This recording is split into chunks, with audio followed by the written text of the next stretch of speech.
Yo, what up, YouTube? What up, boxing fans? Interesting news as Fight Hype recently had an interview with Jeff Mayweather, who is one of the brothers of Roger Mayweather and Floyd Mayweather Sr.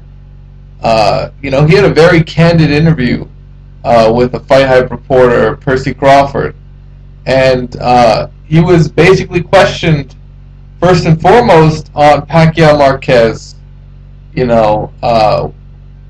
Is he interested in a fifth fight between these two guys? This is what Jeff Mayweather had to say. The thing is, who cares? To be honest, the only reason there has been as many fights as they have had is because Pacquiao didn't really win those fights. It was basically Pacquiao trying to prove that he was a better fighter.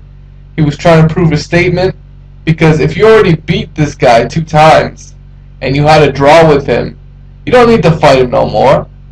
Since every time you fought him it was controversial, you did have to keep fighting him. Either yourself or your team or somebody that was involved with Pacquiao had to have doubt that he was going to win those fights. That's the only way that those fights could have kept taking place. Right now, for the fight to happen, I don't know, it's one of those fights I think everybody will still spend their money to watch, because everybody wants to see a good fight. Whether it ends the same way or goes a distance again, it's going to be one of those fights. But me, myself personally, I don't care to see it no more, but I think fight fans will pay to see it.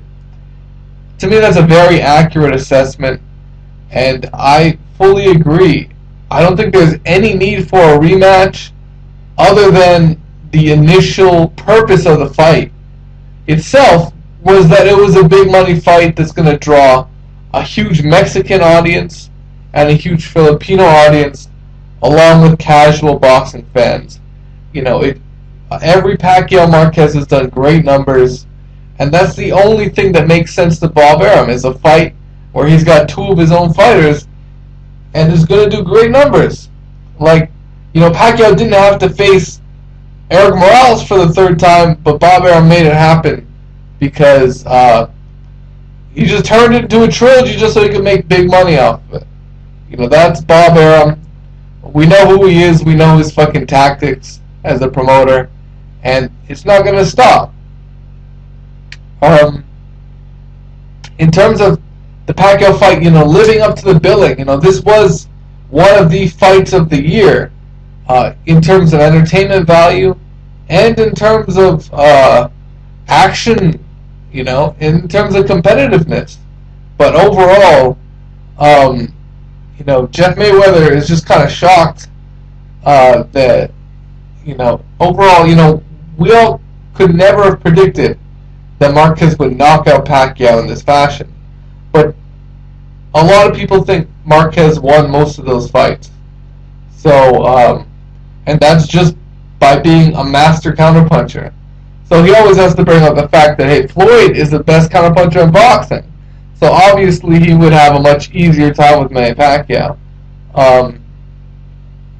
Overall, one of the stunning quotes in this interview is this from Jeff Mayweather. Since the Margarito fight, Pacquiao has been on the decline. You saw that the decline in Pacquiao with the Bradley fight, and with the 3rd Marquez fight, and the Shane Mosley fight. Every fight after that Margarito fight was nothing. It was nothing to even be excited about anymore. It's one of those things where you can actually see it happening. Leading up to this fight, you can see it happening. But just because Marquez had never even dropped Pacquiao leading up to this fight, you couldn't prepare yourself for what was going to happen. And that's as real as it gets. And the best part is, not only did Jeff Mayweather see the decline in Pacquiao, but many others in what we like to call the YouTube boxing community saw the Pacquiao decline. From the Margarito fight to the Mosley fight, a lot of people look at that Mosley fight and see Pacquiao as a different fighter. Then he fought Marquez for a 3rd time, and clearly we saw a huge decline. Overall, you got to give Mayweather credit for being very candid in this interview. And he even goes in on the HBO broadcasters for being biased because when Floyd Mayweather demanded drug testing, suddenly he was demonized. But now Daniil Donaire does drug testing for VADA all year round, and Pacquiao just gets knocked out, and suddenly drug testing is a huge issue in boxing. It's kind of fucked up. Check out the interview. It's on Fight Hype. For now, it is what it is, guys. Peace out. Take care.